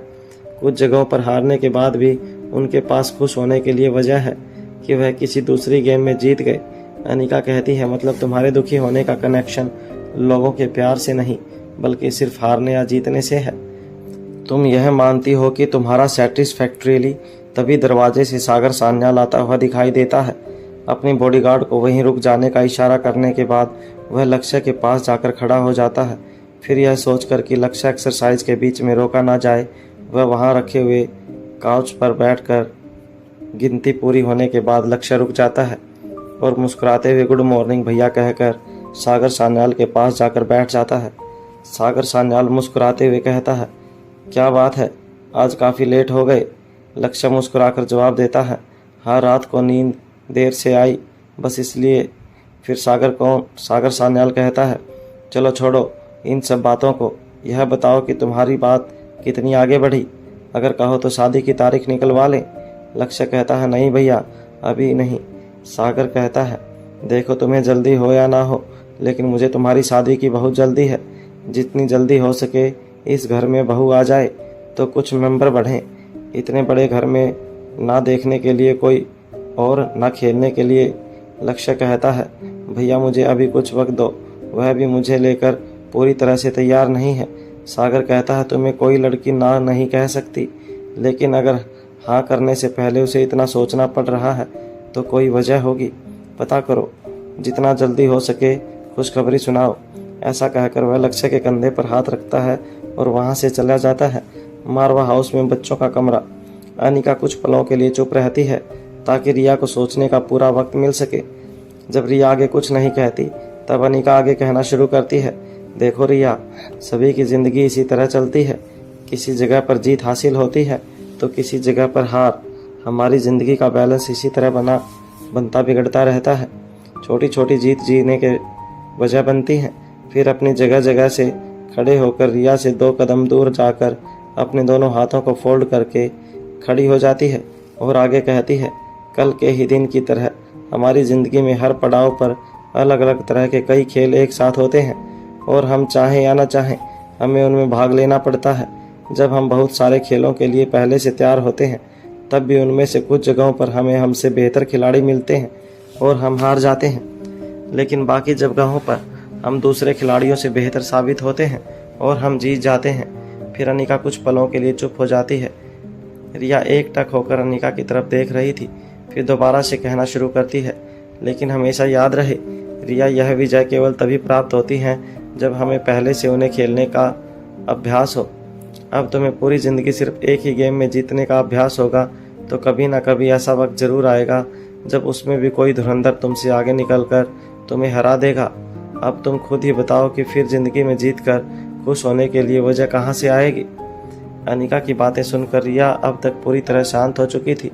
कुछ देर तक यूं ही कमरे में खामोशी छाई रहती है। तीनों माँ बेटे अपनी अपनी जगह पर खड़े होकर रिया की तरफ देख रहे थे और रिया की निगाहें लगातार एक और टिकी हुई थी, जिसे यह साफ पता चल रहा था कि रिया का दिमाग किसी निष्कर्ष पर पहुंचने की कोशिश कर रहा था। तभी रिया अपनी जगह से खड़ी होती है और अनिका से कहती है, मॉम, तो क्या मैंने अपनी पूरी ज़िंदगी कुछ नहीं सीखा? मैंने अपने इतने सारे साल बर्बाद कर दिए हैं। फिर अनिका की तरफ एक कदम आगे बढ़ते हुए पूछती है, अब मुझे क्या करना चाहिए? अनिका एक कदम आगे बढ़कर रिया के पास आ जाती है और उसे कंधों से पकड़ते हुए कहती है, मेरी बेटी इतनी समझदार है कि वह खुद यह निर्णय ले सके कि उसे क्या करना चाहिए। यह तुम में या कोई भी दूसरा नहीं बता सकता। तुम्हें भी बाकी सभी की तरह खुद ही तय करना होगा कि अब तुम क्या चाहती हो और तुम्हें क्या करना चाहिए। इसके बाद अनिका तीनों बच्चों की तरफ देखते हुए कहती है, मुझे बहुत भूख लगी है, जल्दी से फ्रेश हो जाओ, उसके बाद साथ बैठकर ब्रेकफास्ट करेंगे। इतना कहने के बाद अनिका वहाँ से चली जाती है। जैसे ही वह कमरे से बाहर निकलती है, रोहित को वहाँ खड़ा हुआ देखती है। वह रोहित के चेहरे के सामने अपने दोनों हाथों को फोल्ड करके खड़ी हो जाती है। रोहित की सूरत देखकर मन ही मन सोचती है, इस वक्त मुझे एक नहीं बल्कि 2 बच्चों को इमोशनली सपोर्ट देने की ज़रूरत है। उसके बाद रोहित की आंखों में देखते हुए अपनी गर्दन को हिलाकर बिना कुछ कहे पूछती है, क्या हम चलें? रोहित भी बिना कुछ कहे अपनी गर्दन हिलाकर जवाब देता है, हाँ चलो। अनिका रोहित को लेकर सीधा अपने बेडरूम में चली जाती है और फिर रोहित को बेड पर बैठने का इशारा कर देती है। रोहित बिना कुछ कहे बिना अपने पैरों को ऊपर किए बेड के किनारे पर बैठ जाता है। अनिका रोहित के करीब जाती है, फिर उसके चेहरे के सामने की ओर से आहिस्ते से अपने हाथों को रोहित के कंधों की तरफ बढ़ाते हुए उसके सिर के पीछे ले जाती है। फिर उसके और भी करीब आते हुए उसका चेहरा हल्के से अपने सीने से लगा लेती है। रोहित अनिका का स्पर्श पाते ही पिघल जाता है और अपनी दोनों बाहों को अनिका के पीछे की ओर से ऊपर करते हुए उसे कसकर चिपक जाता है। कुछ देर इसी तरह रहने के बाद वह धीरे से बोलता है, अनिका अभी वह बच्ची है। अनिका जवाब देती है, उसके सीखने की सही उम्र यही है। अनिका का जवाब सुनकर वह अपनी बाहों को और भी ज़्यादा कस लेता है, मानो रिया के साथ जाती हो रही हो, बल्कि रोहित के साथ और भी ज़्यादा हो रही हो। वह अपने दर्द पर जीत पाने की कोशिश कर रहा था। अनिका लैपटॉप के सामने आंखें गड़ाए बैठी हुई थी। अपने बालों से हाई नोट ऊंचा जुड़ा बनाकर हेयर स्टिक लगाई हुई थी। उसकी बालों की लट बार बार उसके गालों पर आकर उसे परेशान कर रही थी, लेकिन वह अपने काम में इतनी अधिक व्यस्त थी कि उसे उन्हें हटाने की भी शुद्ध नहीं थी। बिना पलके झपकाए तेज गति से चलती हुई उंगलियां ऐसा आभास दे रही थी जैसे कि अनिका किसी बड़े मिशन पर है। ऐसा लग रहा था जैसे पलकें झपकाने से मिशन फेल हो जाएगा। ठीक इसी जगह पर वहीं कमरे में एक और कौटिल्य ये चेयर पर बैठा हुआ था। तभी प्रीति अपने हाथ में कुछ फाइल्स लेकर अंदर आती है। वह कुछ बोलती से पहले ही कौटिल्य उसे चुप रहने का इशारा करता है। प्रीति हाथ में पड़ी हुई सभी फाइल्स को धीरे से टेबल पर रख देती है और चुपचाप खड़ी हो जाती है। तभी कौटिल्य उसे इशारा करते हुए, बैठ जाओ, अभी कुछ कहा नहीं जा सकता कि अनिका को कितनी देर लगेगी। इस वक्त यह तीनों एक मीटिंग हॉल में मौजूद थे। करीब आधे घंटे के बाद अनिका के चेहरे पर मुस्कुराहट दिखाई देती है और वह लैपटॉप के बटन पर जोर से उंगलियां मारते हुए खड़ी हो जाती है। फिर कहती है, हो गया। कौटिल्य की तरफ देखते हुए कहती है, सारा डेटा सेव हो गया है, मुझे सेंड कर देना। तभी कौटिल्य जवाब देता है, कभी कभी मुझे लगता है कि वर्ल्ड के बेस्ट हैकर में से एक मैं नहीं बल्कि वर्ल्ड की बेस्ट हैकर ही अनिका गोलेरिया है। फिर गहरी सांस लेते हुए कहता है, मुझे तो एक पल के लिए लगा था कि वह उनकी सेफ्टी वॉल के अंदर घुसने के बाद हमारे चुराने से पहले ही अपना सारा डाटा डिलीट कर देंगे। फिर अपने चेहरे पर प्रश्न चिन्ह लाते हुए कहता है, मुझे समझ नहीं आता कि अब आप इस काम में मुझसे बेहतर हैं, तब भी आपने मुझे यहाँ क्यों रखा हुआ है। कौटिल्य की बात पर अनिका सिर्फ मुस्कुरा देती है और उसके बाद प्रीति की तरफ देखती है। प्रीति भी अनिका की तरफ देखकर मुस्कुराती है। बात को बदलते हुए प्रीति कहती है, वैसे ऐसा क्या और कहाँ से चुराया है कि दहक कौटिल्य के लिए भी मुश्किल साबित हो गया। प्रीति की बात सुनकर कौटिल्य अपना हाथ अनिका की तरफ कर देता है, जिसका मतलब था इनकी माया यही जाने। इसका जवाब सिर्फ यही दे सकती हैं। अनिका मुस्कुराकर मना करने के अंदाज में कहती है, ठीक समय से पूर्व प्राप्त ज्ञान लाभ नहीं देता, धैर्य रखो। एक पल रुककर अनिका फाइलों की तरफ हाथ करते हुए प्रीति से कहती है, यह काम कौटिल्य देख लेगा, फिलहाल मुझे तुमसे कुछ ज़रूरी बात कहनी थी, इसलिए बुलाया है।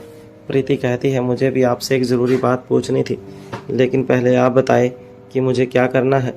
अनिका कहती है, तुम्हें किसी काम के लिए नहीं बल्कि सावधानी के लिए बुलाया गया है। अनिका की बात प्रीति को समझ नहीं आती है, इसलिए उसके चेहरे पर प्रश्न चिन्ह दिखाई देने लगता है। अनिका लंबी सांस लेकर अपनी बात को आगे कहना शुरू करती है। अब जो कुछ भी चल रहा है उसके हिसाब से अब तक हमारे आसपास मौजूद दुश्मन की निगाह में तुम मेरे सबसे करीब साबित हो चुकी हो। उनकी समझ के अनुसार तुम हर बात जानती हो जो खुद अनिका नहीं जानती, और उनका टारगेट तुम होगी, इसलिए तुम्हें हर वक्त अलर्ट रहना होगा। जब भी मारवा हाउस से बाहर निकलो तो इसकी सूचना अब्दुल्ला को दोगी। बिना सिक्योरिटी के तुम्हारा बाहर जाना एकदम बंद। अनिका ने प्रीति को तो हिदायत दे दी थी, लेकिन तभी उसे ओमकार का ख्याल आता है। प्रीति को तोड़ने के लिए ओमकार को हथियार की तरह इस्तेमाल किया जा सकता था। यह सोचकर वह मयूर को कॉल लगाने के लिए अपना फ़ोन उठाती है। इससे पहले कि अनिका कॉल कर पाती, प्रीति कहती है, मैं अपना पूरी तरह से ध्यान रखूंगी। फिर कुछ परेशान होते हुए कहती है, पर फिलहाल मेरी समस्या सीक्रेट अंडरग्राउंड में रखी गई वह औरतें हैं। अब वह सभी खतरे से बाहर हैं। मुझे समझ नहीं आ रहा कि इस तरह कब तक हम उन्हें सेवाएं देते रहेंगे। अनिका प्रीति की समस्या को अच्छी तरह समझ पा रही थी। प्रीति के लिए यह एक ऐसी बाधा बनी हुई थी जिस ड्यूटी से वह पूरी तरह बंध गई थी, जिससे किसी भी दिन छुट्टी मिलना संभव नहीं था। अनिका कहती है, ठीक है, उन सभी को कल्याण निवास महिला आश्रम भेजने की तैयारी करो। प्रीति हैरानी से अनिका की तरफ देखने लगती है, क्योंकि उन्हें इस तरह यहाँ से जाने देना खतरे से खाली नहीं था। प्रीति की हैरानी देखकर अनिका पूछती है, क्या तुम अब तक यह पता लगा चुकी हो कि वह दामवंती देवी के संपर्क में कब आई और कैसे आई? प्रीति जवाब देती है, हाँ, इससे संबंधित सभी जानकारी इन फाइल्स में है। इसके अलावा भी वह कुछ भी जानती थी, वह सब इन फाइल्स में है। अनिका कहती है, ठीक है, अब तुम जा सकती हो। कल सुबह ही उन्हें यहाँ से रवाना कर दिया जाएगा। अनिका ने तय कर लिया था कि आयशा सैफई के अलावा बाकी सभी की पुरानी मेमोरी को डिस्ट्रॉय करके वह उन्हें नई जिंदगी जीने के लिए मौका देगी। वैसे भी उनकी पुरानी यादों में खुशियों से ज़्यादा तकलीफें भरी हुई थी, जिसकी वजह से उन्होंने ऐसा खतरनाक और गलत रास्ता चुना था। आयशा सैफई अपनी बेटी की ज़िंदगी के बदले में अनिका के लिए काम करने के लिए तैयार थी। आयशा सैफई का काम था उन सभी औरतों को यह विश्वास दिलाना कि किसी केमिकल रिसीव की वजह से उनकी याददाश्त चली गई है, और वह सालों से ही वह इस महिला आश्रम में रहती आई हैं। हमेशा उन पर नज़र बनाए रखना और इसके अलावा किसी भी खतरे की भनक होने पर अनिका को तुरंत सूचित करना। बच्चों का कमरा। मारवा हाउस। रिया अपने आसपास कुछ किताबें बिखेर कर लगातार एक के बाद एक पन्ने पलटते हुए कुछ ढूंढ रही थी। उसके फ़ोन वाइब्रेट कर रहा था, लेकिन उसका ध्यान पूरी तरह से अपने काम पर था। वह फ़ोन को अनसुना कर देती है। जब फ़ोन दोबारा वाइब्रेट करने लगता है तब अलेक्जेंडर अपने लैपटॉप के सामने से उठता है और फ़ोन के पास जाता है। उसके बाद अलेक्जेंडर रिया से कहता है, रिया, इट्स सनी चाचू। अगर किसी और ने फ़ोन किया होता तो इस वक्त रिया ज़रूर इग्नोर कर देती, पर सनी की तबीयत की वजह से वह अपनी जगह से उठती है और फ़ोन पिक करती है। रिया यह सुनकर अपनी जगह से उठती है और फ़ोन पिक कर लेती है। हेलो चाचू। सनी कहता है, हेलो गुरु, क्या तुम मुझे मिलने मेरे रूम आ सकती हो? रिया अपनी मीठी आवाज़ में पूछती है, क्या अभी तुरंत? सनी कहता है, हाँ, मैं अभी मिलना चाहता हूँ, मुझे तुम्हारी हेल्प चाहिए। सनी की बात सुनकर रिया एक बार फिर से बिखरी हुई किताबों की ओर देखती है।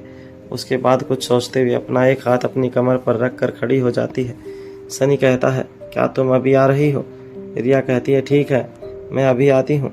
अपने फ़ोन को वापस रखते हुए रिया अपने दोनों हाथ अपनी कमर पर रख लेती है और फिर कमरे के बीचों बीच जाकर खड़ी हो जाती है। उसके बाद वापस उन्हीं किताबों को घूरने लगती है। रिया की इन हरकतों को अलेक्जेंडर बहुत देर से नोटिस कर रहा था। वह कहता है, क्या हुआ, तुम इतनी परेशान क्यों हो? क्या मैं तुम्हारी कोई मदद कर सकता हूँ? रिया अलेक्जेंडर की तरफ देखती है और कहती है, नहीं, कुछ नहीं। तभी एक दूसरे टेबल पर अपनी नोटबुक में काम करता हुआ आर्यन अपनी जगह से उठ खड़ा होता है और कहता है, हम देख रहे हैं कि तुम बहुत देर से कुछ ढूंढ रही हो। अगर तुम बताओगी तो हो सकता है कि तुम्हें वह जल्दी मिल जाए। क्या पता उसके बारे में हमें पहले से पता हो। तभी अलेक्जेंडर कहता है, और अगर नहीं भी पता होगा तब भी हम तीनों मिलकर ढूंढेंगे तो जल्दी मिल जाएगा। अपने दोनों भाइयों की बात सुनकर रिया अपने एक हाथ से अपनी ठोड़ी पर टैप करते हुए सोचने लगती है। फिर कहती है, मैं उस फूल के बारे में जानकारी ढूंढने की कोशिश कर रही हूँ जिसका इस्तेमाल मुझे ठीक करने के लिए और मामा की याददाश्त को वापस लाने के लिए किया था। आर्यन और अलेक्जेंडर रिया की बात सुनकर आश्चर्यचकित रह जाते हैं। पहले दोनों भाई एक दूसरे की सूरत देखने लगते हैं, उसके बाद वापस रिया के चेहरे की तरफ देखते हैं। रिया अपनी बात को आगे बढ़ाते हुए कहती है, मुझे कहीं भी उसके बारे में जानकारी तो छोड़ो, उसकी इमेज भी नहीं मिली है। दोनों भाई एक साथ बोल उठते हैं, पर तुम्हें उसका करना क्या है? रिया जवाब देती है, कुछ नहीं, बस यूं ही। तुम्हें मेरी मदद करनी है तो करो, नहीं तो मैं खुद ढूंढ लूँगी। आर्यन कहता है, नहीं नहीं, तुम नाराज मत हो, हम तुम्हारी मदद जरूर करेंगे, पर पहले यह बताओ कि चाचू तुम्हें क्यों बुला रहे हैं? रिया कहती है, वह उनसे मिलने के बाद ही पता चलेगा। यदि कुछ जरूरी काम नहीं कर रहे हो तो तुम दोनों भी मेरे साथ चलो। रिया की बात सुनकर अलेक्जेंडर अपने लैपटॉप की स्क्रीन नीचे कर देता है और आर्यन अपनी नोटबुक बंद करके अपने दोनों भाई बहनों के साथ चला जाता है। सनी का कमरा एक टेबल पर रखे हुए लैपटॉप की स्क्रीन के सामने एक चेयर पर सनी बैठा हुआ था और उसी के साथ में दूसरी चेयर पर ओमकार मौजूद था। जैसे ही तीनों बच्चे अंदर पहुंचते हैं, वह दोनों अपनी अपनी जगह से खड़े हो जाते हैं। रिया जोश के साथ कहती है, चाचू और मामू दोनों एक साथ, क्या कुछ मस्ती करने का प्लान बनाया है? सनी कहता है, पूरी जिंदगी मस्ती मस्ती में ही काम करते करते बीत जाए, ऐसा प्लान बनाया है। रिया हैरान होकर सनी की तरफ देखती है। अलेक्जेंडर और आर्यन बिना कुछ कहे चुपचाप वहां रखे हुए काउच पर बैठ जाते हैं। रिया के हाव भाव देखकर ओमकार अपनी बात को शुरू करता है। सनी के कहने का मतलब है कि क्यों ना हम उस काम को अपना प्रोफेशन बनाए जिसमें हमें सबसे ज़्यादा मज़ा आता है। खेलों को लेकर पैसा कमाया जाए। रिया बड़े ही प्यार से कहती है, आप दोनों गोल गोल बातें मत कीजिए, ठीक ठीक बताइए क्या कहना चाहते हो?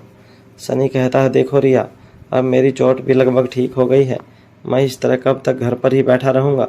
अब तुम खुद बताओ, क्या तुम्हारे चाचू पूरी ज़िंदगी तुम्हारे डैडी के ऊपर बोझ बनकर रहें? क्या तुम्हें अच्छा लगेगा? रिया सनी की तरफ घूरती है। सनी आगे कहता है, मेरा मतलब है कि मुझे भी कुछ काम करना चाहिए, भैया से इंस्पायर होना चाहिए। उनकी तरह नहीं बन सकूं तो कम से कम उनके नक्शे कदम पर चलना चाहिए। रिया अपना एक हाथ अपने माथे पर रख लेती है और कहती है, चाचू आप मुझसे क्या चाहते हैं वह बताएं, मुझे आपकी बातें समझ नहीं आ रही हैं। फिर अपना चेहरा उठाकर सनी की तरफ देखते हुए आगे कहती है, इतने सालों बाद भी आप बिल्कुल नहीं बदले, क्या आप किसी बात को ठीक तरह से नहीं बता सकते? रिया की परेशानी को समझते हुए ओमकार कहता है, मैं समझता हूँ, हम दोनों ने सोचा है कि हम दोनों ऑनलाइन गेम्स को ही अपना प्रोफेशन बनाएंगे, लेकिन इसके लिए हमें एक ऐसे इंसान की ज़रूरत है जो इस काम में हमसे बेहतर हो, जिसे हम अपना पार्टनर बना सकें। फिर अपने दोनों हाथों को नीचे से ऊपर की ओर उठाते हुए आसमान की ओर करते हुए कहता है, हमारा मतलब है कि हमारा पार्टनर वर्ल्ड के बेस्ट गेमर्स में से एक होगा तो हम आसमान की ऊंचाइयों को छू सकते हैं। फिर रिया के कंधों पर अपने हाथ रखते हुए आगे कहता है, हम चाहते हैं कि हमारे बिजनेस में तुम हमें हमारी पार्टनर बन जाओ ताकि हम तुम्हारी गाइडेंस मिल सके। बाकी सब काम हम खुद कर लेंगे, तुम्हें परेशान होने की बिल्कुल कोई ज़रूरत नहीं होगी। रिया कुछ बोलना ही चाहती थी कि उसे पहले सनी बोल उठता है, अगर तुम हाँ कर दोगी तो हमारी आधी समस्या खत्म हो जाएगी। सनी की बात सुनकर रिया अपनी पहली वाली बात भूल जाती है और झट से पूछती है, बाकी की आधी समस्या क्या है? शनि और ओमकार रिया की बात पर एक दूसरे के चेहरे को देखने लगते हैं। फिर ओमकार रिया की तरफ देखते हुए कहता है, हमें एक बेस्ट आईटी की ज़रूरत होगी जो हमारी गेम्स को किसी भी तरह के अटैक से प्रोटेक्ट कर सके। मेरा मतलब तुम समझ ही रही होगी। वह कहती है, हाँ हाँ चाचू, आप बग्स, हैकर्स, ETC की बात कर रहे हैं। तभी आर्यन कहता है, मुझे लगता है कि आप दोनों को भी थोड़ा बहुत कंप्यूटर सॉफ्टवेयर और हैकिंग एक्स्ट्रा सीख लेनी चाहिए, क्योंकि जब तक आपका बिजनेस एक एम्पायर नहीं बन जाता तब तक पूरी तरह से दूसरों पर डिपेंडेंट होना ठीक नहीं होगा। तभी सनी कहता है, क्या हम सीख पाएंगे? अलेक्जेंडर अपनी जगह से उठते हुए जवाब देता है, क्यों नहीं, आप दोनों यंग हैं, आपका माइंड किसी भी नई चीज़ को आसानी से कैप्चर कर सकता है। इससे पहले कि यह बात आगे बढ़ जाती, रिया बीच में ही बोल पड़ती है, देखिए चाचू और मामू, आप मुझसे ज़्यादा उम्मीद ना रखें। मैंने डिसाइड कर लिया है कि अब मैं गेम में अपना वक्त बिल्कुल भी बर्बाद नहीं करने वाली हूँ। आप अपनी मस्ती को अपना प्रोफेशन बनाएं, लेकिन मुझे अभी अपनी मस्ती को साइड रखकर और भी बहुत कुछ सीखना है। फिर अपने दोनों हाथों की हथेलियों को सामने की तरफ फैलाते हुए कहती है, तो फिलहाल आई एम सो सॉरी, मैं आपकी कोई मदद नहीं कर पाऊंगी, आप दोनों किसी और को ढूंढ लीजिए। रिया की बात सुनकर आर्यन और अलेक्जेंडर एक दूसरे की तरफ देखने लगते हैं। तो वहीं सनी और ओमकार भी दंग रह जाते हैं। उन्हें अपनी प्यारी रिया से इस तरह के इनकार की बिल्कुल भी उम्मीद नहीं थी। सनी रिया को कन्विंस करने के लिए कहता है, जरा सोच कर देखो, इतनी छोटी सी उम्र में तुम वर्ल्ड की बेस्ट गेम हो और इतनी छोटी सी उम्र में ऑनलाइन गेम्स अंपायर में भी वर्ल्ड में बेस्ट साबित होगी। ओमकार आगे आते हुए कहता है, हम जो भी कुछ सीखते हैं उससे इतनी दौलत कमाना चाहते हैं, तुम में इसी उम्र में वह योग्यता है जिससे कि बेहिसाब दौलत कमा सको, फिर तुम्हें कुछ और सीखना क्यों है। रिया जवाब देती है, मुझे कमाने की कोई ज़रूरत नहीं है क्योंकि मेरे पास पहले ही बेहिसाब दौलत है।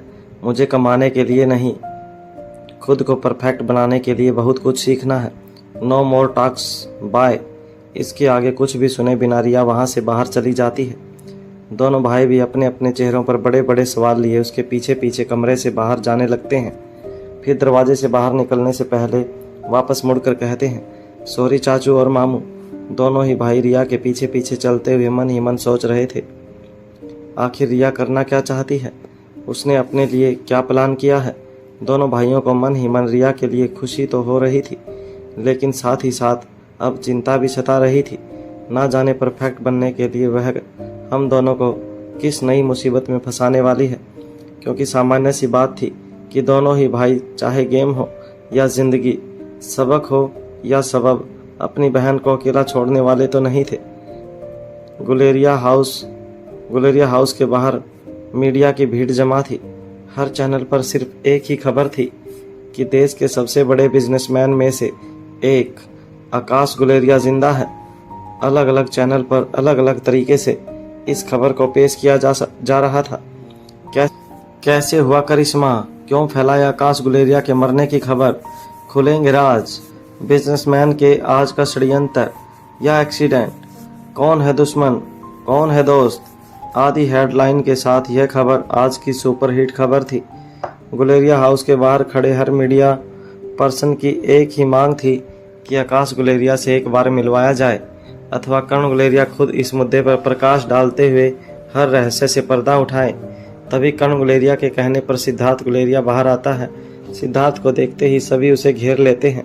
सभी अलग अलग तरह के सवाल पूछना शुरू कर देते हैं। सिद्धार्थ कहता है, सबसे पहले आप सभी अंदर जाकर बैठ जाएं। सभी मीडिया वालों के बैठने के लिए लॉन में व्यवस्था की गई थी।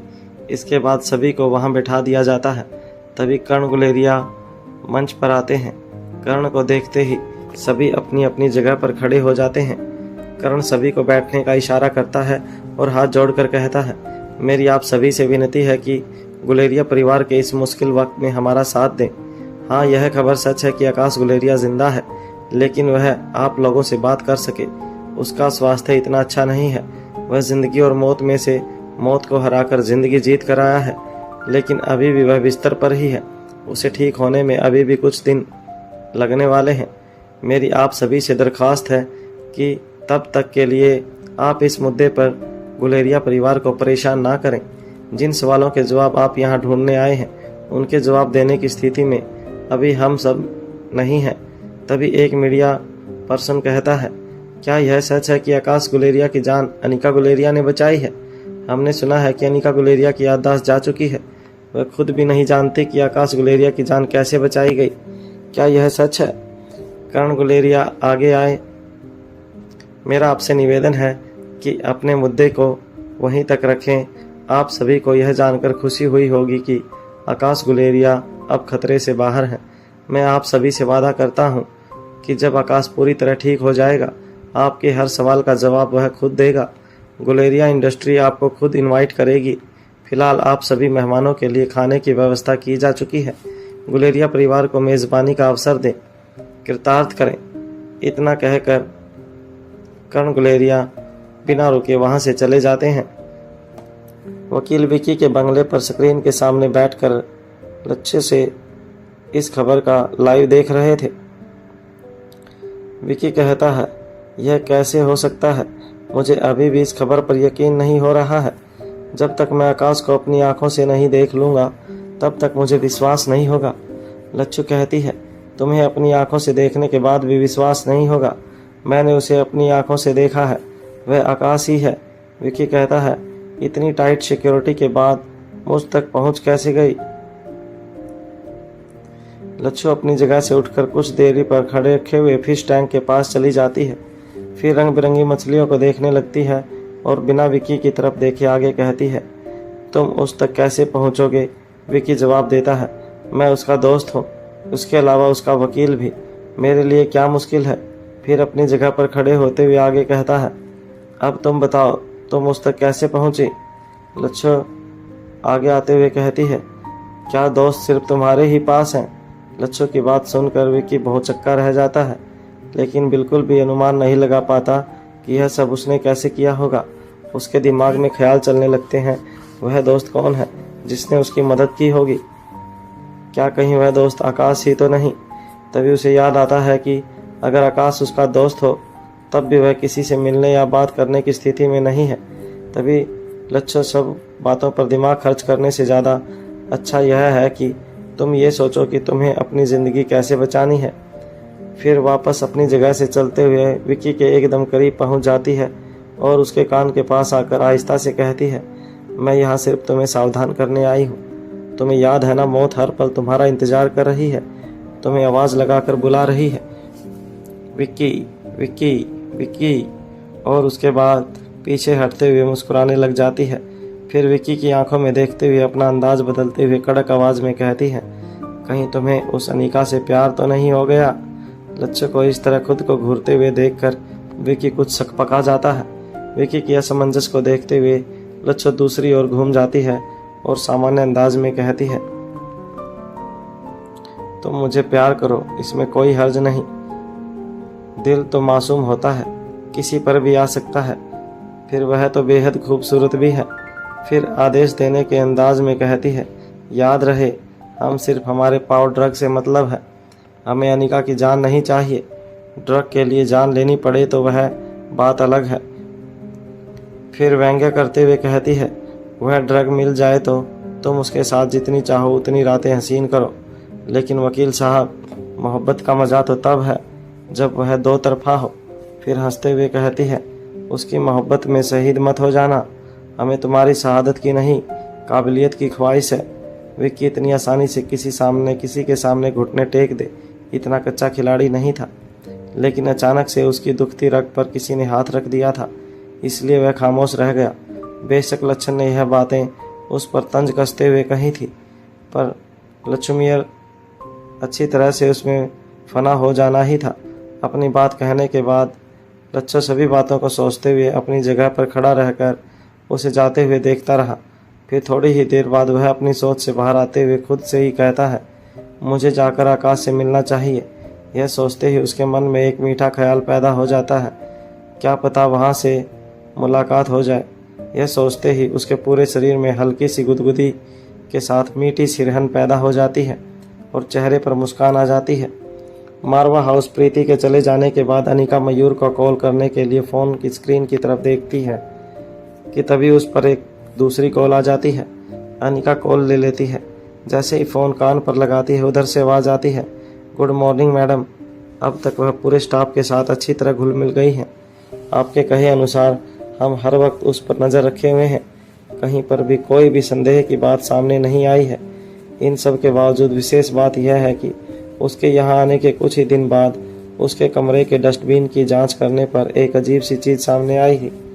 अनिका सारी बातें खामोशी से सुनती जाती है। वह आगे कहता है, मैडम उसमें से हमें एक इस्तेमाल किया गया इंजेक्शन मिला था, तब हमें लगा कि वह कोई सामान्य बुखार की दवाई आदि के लिए लिया गया होगा, लेकिन फिर हमें ख्याल आया कि वह किसी ड्रग की एडिक्टेड तो नहीं है, इसलिए हमने उसे सैंपल को अपने हॉस्पिटल की लैब में ही जांच के लिए भेज दिया, जिसकी जांच करने पर अब कई दिनों के बाद यह बात उजागर हुई कि उसे प्राप्त लिक्विड का सैंपल किसी भी तरह की आम दवाइयों के साथ मैच नहीं कर रहा है। अनिका कहती है, ठीक है, तुम उस पर निगाह बनाकर रखो, उसके सैंपल की रिपोर्ट मैं हॉस्पिटल से इकट्ठा करवा लूँगी। जैसे ही अनिका फ़ोन रखने लगती है तभी वह सिक्योरिटी गार्ड आगे कहता है, एक और बात मैडम। अनिका सुनने लगती है। वह आगे कहता है, मैडम उसने अपनी पहली सैलरी मिलने पर रोज़ की ज़रूरी चीज़ों की जगह पर सबसे पहले ई पर एक महंगा लैपटॉप खरीदा है। बहुत कोशिश करने के बाद भी हम उसे एक्सेस नहीं कर पाए हैं, बस इतना ही कहना था। अनिका कहती है, ठीक है, मैं आगे देख लूँगी, गुड वर्क। अनिका तुरंत प्रीति को कॉल करती है। इस वक्त प्रीति सनी के रूम की तरफ जा रही थी, क्योंकि उसे ओमकार को मैसेज मिला था कि वह उसका इंतज़ार वहीं पर कर रहा है। अनिका की कॉल देखकर वह अपनी जगह पर रुक जाती है और अपने फ़ोन को कान पर लगाते हुए कहती है, हेलो अनिका दी, क्या मुझे वापस आना है? अनिका कहती है, नहीं, उसकी ज़रूरत नहीं है, बस तुम्हारे लिए एक छोटी सी इन्फॉर्मेशन है। प्रीति ध्यान से सुनने लगती है। अनिका आगे कहती है, होटल हेवन का खेल शुरू हो गया है, तुम अपनी पारी खेलना शुरू करो। प्रीति मुस्कुराकर जवाब देती है, ठीक है दी। तभी अनिका कहती है, लेकिन इससे पहले कि अनिका आगे कुछ कह पाती, प्रीति बीच में ही बात काटते हुए कहती है, हाँ मुझे याद है, अकेले नहीं जाऊंगी, सिक्योरिटी को इन्फॉर्म कर दूंगी। अनिका मुस्कुरा देती है और फ़ोन कट कर देती है और प्रीति वापस उसी दिशा में बढ़ जाती है जिस ओर जाने के लिए निकली थी, सनी का कमरा। प्रीति कमरे का दरवाज़ा खटखटाती है, लेकिन अंदर से कोई भी जवाब नहीं आता। जब वह दरवाज़ा खोलने की कोशिश करती है तो वह पहले से ही खुला हुआ था। सनी और ओमकार दोनों ही एकदम सामने बैठे हुए नजर आते हैं। एक बीन बैग पर बैठा हुआ था तो दूसरा बेड पर अपने पैरों को नीचे लटका कर बैठा हुआ था। एक ने अपने दोनों हाथों से अपना चेहरा ढक कर रखा था तो दूसरे ने अपने सिर को दीवार से टिकाकर अपने दोनों हाथों को बेजान सामान की तरह नीचे की ओर लटकाया हुआ था। लेकिन उससे भी कहीं ज़्यादा लटके हुए उन दोनों के चेहरे दिखाई दे रहे थे। लग रहा था जैसे कि उनकी ज़िंदगी में भूचाल आया है जिसने सब कुछ तहस नहस कर दिया है। उन दोनों की ऐसी हालत देखकर प्रीति टेंशन में आ जाती है और दौड़कर ओमकार के पास पहुंच जाती है। फिर अपने घुटनों के बल बैठते हुए अपने दोनों हाथ उसके घुटनों पर रख देती है और घबराकर पूछती है, क्या हुआ, तुम दोनों इतने परेशान क्यों हो? ओमकार प्रीति की तरफ देखता है लेकिन कुछ नहीं बोलता। प्रीति उठकर खड़ी हो जाती है, फिर ओमकार के चेहरे को अपने दोनों हाथों में लेते हुए कहती है, प्लीज़ मुझे बताओ क्या हुआ है। ओमकार प्रीति की आंखों में देखने लगता है लेकिन इस बार भी एक शब्द नहीं बोलता। प्रीति उसके कंधों पर हाथ रखकर हिलाकर बहुत ही ज़ोर ज़ोर से झटके देते हुए कहती है, बोलो ओमकार। अपनी पूरी ताकत इकट्ठी करके सिर्फ इतना ही कह पाता है, क्या बोलूं? और उसके बाद फिर से चुप हो जाता है। प्रीति आश्चर्यचकित होकर उसके चेहरे की तरफ लगातार देखती जाती है। वह इंतजार कर रही होती है कि आगे ओमकार कुछ कहेगा। तभी उसे अपने पीछे की ओर से सनी की आवाज़ सुनाई देती है, सब कुछ बर्बाद हो गया। अब प्रीति पलटकर पीछे की ओर देखती है और कहती है, क्या बर्बाद हो गया? लेकिन सनी आगे कुछ नहीं कहता। वह ओमकार के पास से सनी की तरफ बढ़ जाती है और उसके चेहरे के सामने खड़े होकर कहती है, प्लीज़ आगे बोलो। तभी ओमकार बोलता है, हमारे सपने पूरे होने से पहले ही बिखर गए। अब प्रीति ओमकार की तरफ देखने लगती है। इस बार वह दोबारा से चुप हो जाता है। दोनों दोस्तों की इन हरकतों पर अब प्रीति को चिंता से कहीं ज़्यादा गुस्सा आ रहा था। वह पानी से भरा गिलास लेती है और जाकर सोफे पर बैठ जाती है। धीरे धीरे करके एक एक घूंट पानी पीने लगती है और इस बीचों बीच बारी बारी दोनों की तरफ देखती जाती है। पानी खत्म करने के बाद खड़ी होती है और धमकी देते हुए कहती है, अब तुम दोनों में से कौन मुझे पूरी बात बताएगा? या तो सीधे तरीके से अपना मुंह खोलो, नहीं तो मुझे और भी तरीके आते हैं। दोनों दोस्त अपनी अपनी जगह पर सीधे बैठ जाते हैं और प्रीति की तरफ देखने लगते हैं।